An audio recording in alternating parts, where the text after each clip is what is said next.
إنجنير ياسين محمد بري وكمده إنجنير الصومالية تدين عن اسمها ayaa sheegay in howlgalka dhismo ay ka wadaan shirkad kamid ah shirkadaha ugu waaweyn ee dalkan Saudi Arabia lagu magacaabo MD Construction isla markaana uu mulkiile ka yahay maalqabeen u dhashay dalka Turkiga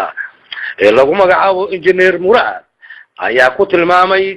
in horumarka ay sameysay shirkadu ay ku timid khibrada weyn ay shaqaalaha Soomaaliyeed ee ku sugan shirkada ay u yeesheen qaab dhismeedka casriga ah sidaa darteedna ayuu yiri injineer Yaasiin Maxamed Barre inuu haatan uu qorsheenayo sidii uu door weyn wax koola uga qaadan lahaa mashaariicda maalgelinta ee dib u dhiska guud ahaan dalka Soomaaliya oo ay hore ugu baaqday dawladda waxaana isagoo arintaasi faahfaahinayo hadaladiisii kamid ah Soomaaliya waa wadan qaniya sida uu madaxweynuhu hore u sheegay oo meel walba uu ka sheego iyadoo ay ku soo fool leeyihiin tujaar badan rag badan istismaara wadamo badan raba inay yimaadeen dad badan ay rabaan inay maal gashadaan ayaan waxaan rabnaa inaan ra'yi caamka aan tusno inaan annaga maadaama aan nahay Soomaali aan wax qabsan karno wadankana aan wax ka qaban karno loona baahan doonin insha Allah bidnillaahi kariim dad shisheeye inay wax noo qabtaan okay waa dalbanayna maalgelin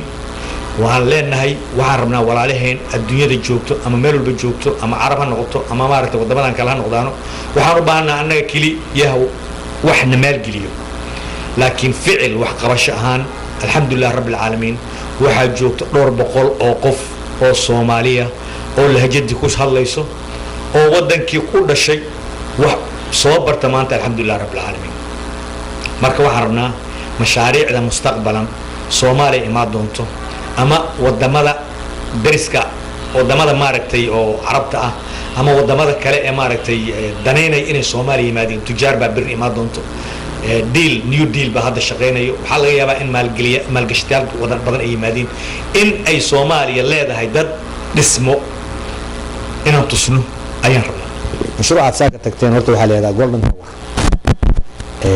ومشروع يدا هذا أقوى وين ولو الحمد لله رب العالمين هذا السعود عربية أي تقطيبة أي هرمر وين أي جارتي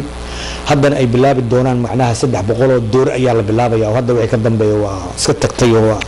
ومشاريع وين أيال بلاب يا ودنك بس نتكلم هون وكنت ندور وتصاركتي الحمد لله رب العالمين أنت كشغلني سما بقول كذا سجاشة وصومالي إنجنير ياسين محمد بري ayaa cadeeyay in ay jiraan dhalinyaro badan oo Soomaaliyeed ee ku nool dalka Saudi Arabia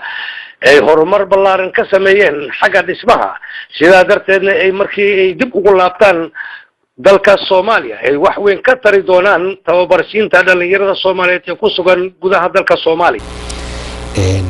fikradda Soomaaliya markaan tagno hadii Ilaahay yiraaho waxaan anagu noo qorsheysana waxay tahay halkii nin ee Soomaaliya inuu wado 20 nin oo aan waxba aqoon qilaal 5 shuhurna oo nin walba oo hortiisa u shaqeysan karo sida kuwan aad hore ugu sida kuwan ay hadda u shaqeystaan oo kale waxaan ka bilawnay waxaan maleynay 3 ku bilawnay fikradan fikrad dheer bay ahayd intaasaan soo gaarnay waan soo wadnay alxamdulillah rabbil caalamiin ku guuleysanay xagga Saudi Arabia aad baan ugu guuleysanay alxamdulillah rabbil caalamiin hadda laakiin waxaan rabnaa inaan madaxda Soomaaliya aan tusaaleyno u sheegno si fiican ka bilaawno maanta waxaan noo qorsheysan mashaariicda insha Allah imaan doonto sidii marka dheernahay dadka Soomaaliya joogo waxaan haysanaa dad Soomaaliya oo luqadii yaqaan ninka Soomaaliga wax bari kara kobcin kara soo saari kara boqol qadaadiya hadaan geeyno waxaan aaminsanahay uluf inay ka soo baxayso Soomaaliya oo subax dambe aysan bilowba baahanba wax banaanka ah horumar badan baa jiro awil gacanta xuluu garaac jiro waxaas waa laga baaxada qalab elektrooniga yimid